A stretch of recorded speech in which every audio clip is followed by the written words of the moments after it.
Hello guys, एक और नई वीडियो के साथ फिर से हाजिर हूं। आपकी वीडियो काफी पसंद आई क्योंकि आज की वीडियो भाई the best country in the world according to USA report 2023 में जो यूएसए ने जो रिपोर्ट शाया की है बेस्ट कंट्री जो है वो देखेंगे। इसके अंदर भाई कौन कौन सी सिटी कंट्रीज आ रही हैं, सिटीज कहने लगा था।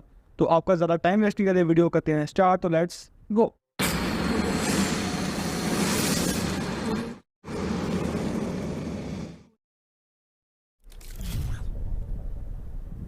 नमस्कार and welcome you all to world affairs. मैं हूं प्रशांत धवन। नाउ दुनिया में बेस्ट कंट्री कौन सी है, अपने आप में काफी इंटरेस्टिंग सवाल है।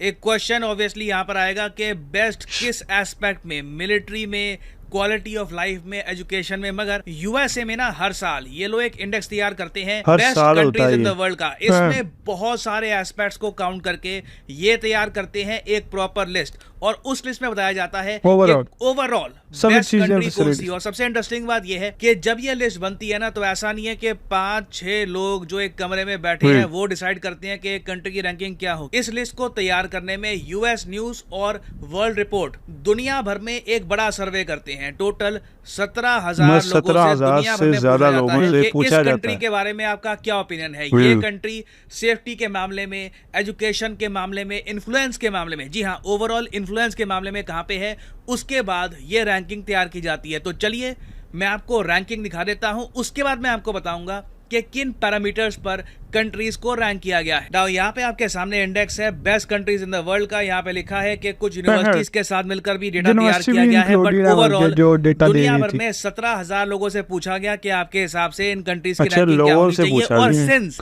ये ranking openly US news promote करता है, तो आप कह लीजिए दुनिया में one of the most famous rankings ये आपको मिलेगी। ठीक है, तो नंबर 1 पे यहाँ पे आपको दिखेगा स्विट्जरलैंड। स्विट्जरलैंड को ओवरऑल बेस्ट कंट्री डिक्लेयर किया गया है दुनिया भर के लोगों द्वारा। नंबर 2 पे आपको मिलेगा कनाडा, फिर ऑफ कोर्स स्वीडन आपको प्रीटी मच हर रैंकिंग में, चाहे एजुकेशन की रैंकिंग हो एक्सेप्ट मिलिट्री रैंकिंग्स, बाकी सब रैंकिंग में आपको टॉप 5 या फिर एटलीस्ट टॉप 10 में तो मिलेगा ही। फिर नीचे आप देखोगे ऑस्ट्रेलिया, और फिर आता है यूएसए। अब यहाँ पे आप कहोगे यूएसए, जापान, जर्मनी से ऊपर कैसे आ गया? यूएसए में हालत लोगों की इतनी अच्छी भी नहीं है। वेल, इसका रीजन है क्योंकि इस इंडेक्स में ना एक कंट्री का जो इन्फ्लुएंस है दुनिया भर में उसको भी काउंट किया जाता है। तो उस मामले में यूएस बहुत ज्यादा आगे है, इसलिए यूएसए की रैंक है यहाँ पर 5। फिर नीचे अगर हम देखें तो आपको दिखेगा यूके रैंक 9 पर, नेदरलैंड्स रैंक 10 पे है, फ्रांस रैंक 12 पे आपको मिलेगा। और इंडिया को सर्च करने के लिए थोड़ा सा नीचे और जाना होगा, और यहाँ पे आप देख पाओगे यूएई, यूनाइटेड अरब एमिरेट्स, ये आपको चाइना के ऊपर मिलेगा इस रैंकिंग में। चाइना की ओवरऑल यहाँ पर रैंक है 20th, जो बहुत इंप्रेसिव है क्योंकि सिंस चाइना में डेमोक्रेसी नहीं है, फ्रीडम नहीं है, तब भी ये रैंक अचीव कर पाना एक बड़ी बात है। फिर नीचे अगर हम और स्क्रॉल करें तो रैंक 30 पे आपको मिलेगा इंडिया। जी हाँ, इंडिया की रैंक इस बार बहुत अच्छी आई है। 30th रैंक आप अगर देखो तो बहुत अच्छी है। और इंडिया के स्कोर के पीछे ना एक बड़ा रीजन है हेरिटेज। यहाँ पे आप देख पाओगे जो पैरामीटर्स हैं जिनके हिसाब से रैंक मिलती है, उसमें और जगह हम लोग इतना आगे नहीं है। अगर हम इंडिया में एडवेंचर के हिसाब से देखें तो कंट्रीज मानती है कि एडवेंचर करने के लिए इतनी अच्छी जगह नहीं है।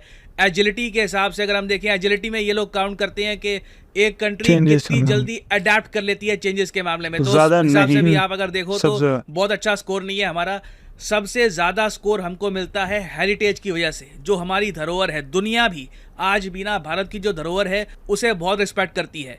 फिर हम बात करें पावर की कि ओवरऑल उस कंट्री का इन्फ्लुएंस कितना है, मिलिट्री पावर कितनी है, दुनिया में उस कंट्री का दबदबा कितना है, तो वहां पे 12th रैंक यहाँ पर किया गया इंडिया को। अगेन बाकी लोगों का ओपिनियन है। और फिर यहाँ पे आप देखोगे कल्चरल इन्फ्लुएंस और एंटरप्रेन्योरशिप में भी हमारी रैंक बुरी नहीं है। तो इस तरीके से इंडिया का ओवरऑल स्कोर बना है 100 में से 46, और हमको मिली है रैंक 30th। आप अगर इंडिया को कंपेयर करोगे चाइना से ना, तो चाइना का स्कोर इंडिया से ज्यादा क्यों है? क्योंकि पावर के मामले में दुनिया चाइना को बहुत ज्यादा हाईली रेट करती है। कल्चरल इन्फ्लुएंस के मामले में भी चाइना बहुत ज्यादा आगे है।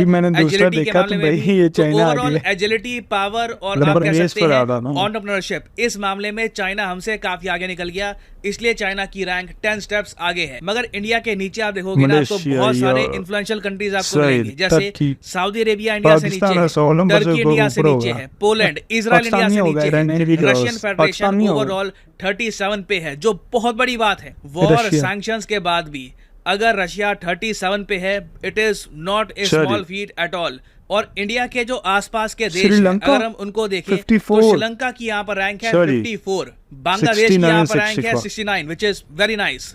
और पाकिस्तान को देखिए यहाँ पर रैंक किया नहीं गया, क्योंकि मैक्सिमम इन्होंने यहाँ पर कंट्रीज को रैंक किया है 87। मोस्ट प्रॉब्ली पाकिस्तान 87 के भी नीचे आ रहा था, तो इन्होंने यहाँ पर पाकिस्तान को रैंक किया ही नहीं है। और उसके अलावा नेपाल की भी यहाँ पे आपको रैंक नहीं मिलेगी। तो ये मैं कहूंगा इस लिस्ट में एक जगह भी बना पाना ये भी कई कंट्रीज के लिए बहुत ही मुश्किल होता है। नाउ अब अगर हम बात करें मेथोडोलॉजी की कि इन सब कंट्रीज को रैंक किया कैसे गया है, रीजन यहाँ पर क्या था, तो यहाँ पर आप लोग देख पाओगे इन्होंने ये बात साफ लिखी है कि सबसे ज्यादा वेट दिया गया है एंटरप्रेन्योरशिप को, कि एक देश में से कितने ज्यादा बढ़िया बिजनेसमैन निकलते हैं, वो दुनिया में कितना अपना एम्पायर फैला पाते हैं। अब चाइना के पर्सपेक्टिव से देखो तो इनकी कंपनीज हैं जो एक बार को अगर अमेरिका के सैंक्शंस ना लगे होते तो यूरोप और परहैप्स इवन अमेरिकन मार्केट में भी अपना ठीक ठाक दबदबा बना लेती।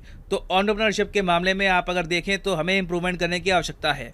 फिर यहाँ पे क्वालिटी ऑफ लाइफ को दी गई है second highest weightage. Quality of life में आता है कि क्या यहाँ पर जॉब मार्केट अच्छा है, नौकरी आराम से लग जाती है आपकी, क्या ये देश अफोर्डेबल है, इन्फ्लेशन बहुत हाई तो नहीं है, इकोनॉमिकली क्या स्टेबल कंट्री है। और क्वालिटी ऑफ लाइफ में भी आप देखो ना तो इंडिया का स्कोर काफी कम है, हमें ओवरऑल 100 में से सिर्फ 19 स्कोर मिला है। मेरे आप अगर चाइना को देखो तो चाइना में 100 में से इनको स्कोर मिला था 43। और अगेन ये दुनिया के लोगों का ओपिनियन है। फिर एजिलिटी के बारे में मैं आपको बता चुका हूं। सोशल पर्पस भी बहुत इंपॉर्टेंट है कि उस कंट्री में ह्यूमन राइट्स की कितनी केयर होती है, एनवायरनमेंट की कितनी केयर होती है, क्या जेंडर इक्वालिटी वहां पर है, क्या वहां पर ट्रस्टवर्दीनेस है। तो उस मामले में भी आप अगर देखो ना तो सोशल पर्पस में हमें 100 में से 3 नंबर दिए गए हैं। चाइना को आप अगर देखो तो चाइना का स्कोर हमसे भी कम है, चाइना को 100 में से 2.3 मार्क्स दिए गए थे। फिर नीचे बाकी एस्पेक्ट आ जाते हैं मूवर के कितना डायनामिक कंट्री है, कितना यूनिक कंट्री है। उस मामले में देखिए इंडिया को बहुत अच्छा स्कोर मिला था।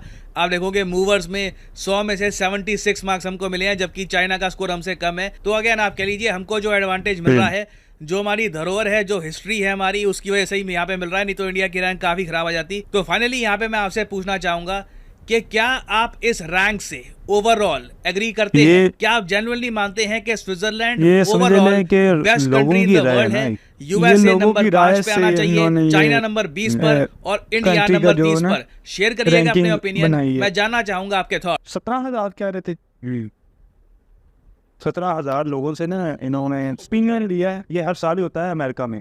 वो 17,000 लोगों से इन्होंने एक इंफॉर्मेशन कलेक्ट की है कि कौन सी कंट्री मतलब कि रैंकिंग किस रैंकिंग पे आएगी, क्या उसके अंदर फैसिलिटीज हैं, लोग क्या सोचते हैं उस कंट्री के बारे में। ये सारी जो इन्फॉर्मेशन है वो 17,000 लोगों से ली गई। इसमें इंक्लूडेड है यूनिवर्सिटीज भी, क्योंकि ऑस्ट्रेलिया 30 नंबर पर आ रहा है, चाइना 30 पर आ रहा है और स्विट्जरलैंड सबसे आगे है। स्विट्जरलैंड पहले नंबर पे आ रहा है भाई, ये सबसे अच्छी। और पाकिस्तान की बात करें तो भाई 100वें नंबर पर नहीं आता होगा इनसे। इसके अंदर श्रीलंका भी थी जो कि काफी क्राइसिस का सामना करके भी तो बांग्लादेश अच्छी हुई है। बांग्लादेश, श्रीलंका, चाइना, इंडिया, ठीक है, दुबई, सऊदी अरब, ठीक है, रशिया भी मुल्क थे जो एशिया में आते हैं, तकरीबन ज्यादातर ममालिक थे, रशिया वगैरह, ठीक है, ये सारे है। हालांकि उस पर भी काफी पाबंदी लगी हुई है दूसरी, फिर भी वो चाइना के बाद, चाइना से पहले एक ऐसी बात है कि वो भी एक काफ़ी अच्छी रैंकिंग में ना वो भी आया हुआ है। और सबसे बड़ी बात ये हमारे लिए है कि पाकिस्तान इस रैंकिंग में है। तो भाई आप हमारी फीलिंग समझ सकते हैं, क्या फीलिंग हो रही होगी। तो आपको ये वीडियो कैसी लगी भैया, अपने कमेंट बॉक्स में अपनी राय का इज़हार लाजमी करना है। तो जाते जाते भैया अपने चैनल को सब्सक्राइब करना है भाई। हमारे 1000 होने में सिर्फ 500 सब्सक्राइबर रहेंगे, सिर्फ 5 रहेंगे, ठीक है। आपके लिए सिर्फ 500 है, हमारे लिए बहुत है, मगर आपके लिए सिर्फ 500 सब्सक्राइबर हैं। काइंडली वो आप अपने अगर आपको को शेयर करें किया तो आप लाजमी करके भी आए, तो हमें कमेंट सेक्शन में बताएं कि कैसी वीडियो को हम रिएक्शन करेंगे, तो उस पर हम वीडियो ले आए करेंगे। दोस्तों में वीडियो को शेयर करें जिससे भाई उनको भी इंफॉर्मेशन मिलेंगी। तो मिलते हैं नेक्स्ट वीडियो में, तब तक की।